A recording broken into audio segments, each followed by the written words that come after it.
Pemirsa apa kabar? Saya Lili Suryati akan membawakan Warta Berita PTS tanggal 28 Februari. Arus hilir mudik melonjak pada liburan Tahun Baru Imlek. Menurut pemantauan Pusat Pengendalian Penyakit, selain pasien diare mencatat rekor tertinggi dalam kurun waktu 5 tahun terakhir, flu dan COVID-19 juga masih dalam titik tinggi dan diperkirakan akan mencapai kulminasi dalam 2 minggu ini. Minggu lalu, kasus lokal COVID-19 bertambah 648 kasus positif dan 78 kasus kematian. Wabah flu dan COVID-19 masih pada titik tinggi dan diperkirakan akan mencapai titik kulminasi pada minggu ini atau minggu depan. Selain flu dan COVID-19, laporan kasus diare pasca liburan Imlek juga mencatat angka tertinggi dalam 5 tahun terakhir.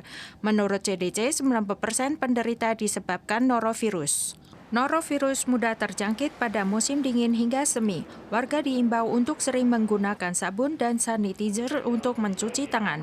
Selain itu juga menghindari mengonsumsi makanan berisiko tinggi seperti makanan laut mentah. Festival Lentera Kota Taoyuan 2024 sedang berlangsung. Namun ada warga yang mengatakan sinar laser di salah satu daerah pameran terlalu silau dan setibanya di rumah menemukan kamera ponselnya muncul anomali. Dokter mengingatkan sinar kuat yang digunakan dalam pertunjukan atau pameran sebagian besar adalah laser kelas industri.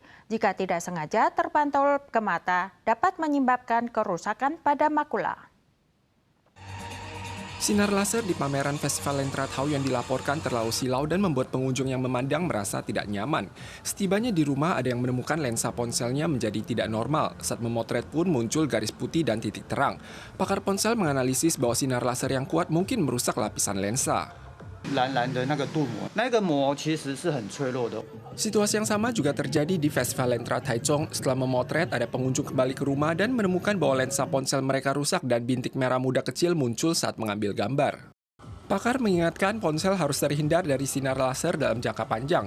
Pemkot Taoyuan menanggapi bahwa berbagai tanda peringatan telah dipasang di lokasi acara dan akan memperkuat peringatan bagi warga. 在这个雷射的灯光策展之前，我们就已经有提醒厂商务必不能够造成点对点的情况。那厂商也有调降功率，那我们也在现场加设警语。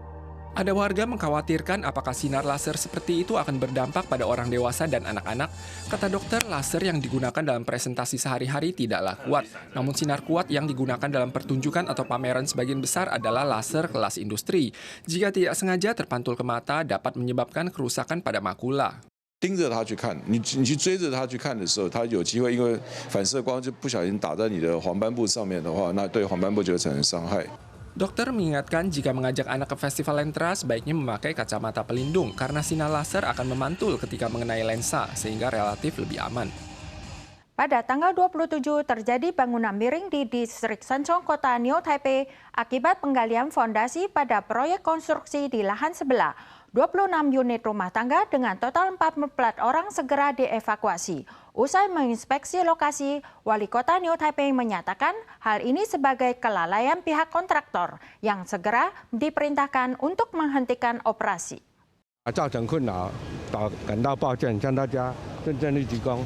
Usai membungkuk dan meminta maaf, kontraktor berjanji akan bertanggung jawab sepenuhnya atas kondisi dua bangunan di distrik Sanchong, kota New Taipei ini, yang selain ada retakan pada dinding juga miring dan kian mendekat.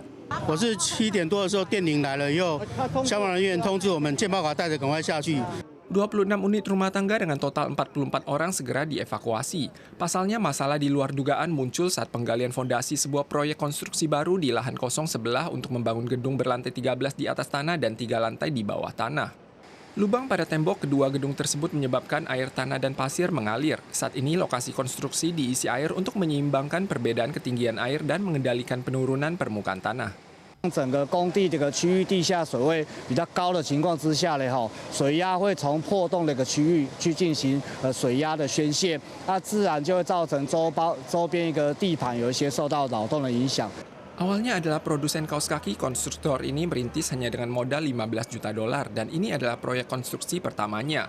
Wali Kota New Taipei menginspeksi lokasi tersebut. Hou Youyi mengemukakan setelah evaluasi pakar diputuskan bahwa proses penggalian terlampau kasar, maka kontraktor diperintahkan menghentikan operasi dan dijatuhi denda berat.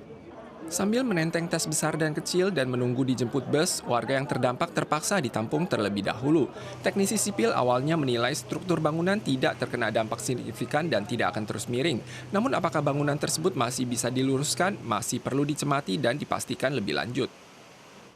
Mulai hari ini, U-Bike Kota Taipei gratis untuk 30 menit pertama. Wali Kota Taipei menyatakan 6.000 unit sepeda diperkirakan akan ditambahkan lagi pada tahun ini untuk memperluas skala dan kapasitas U-Bike. U-Bike memiliki banyak titik persewaan dan digemari banyak warga.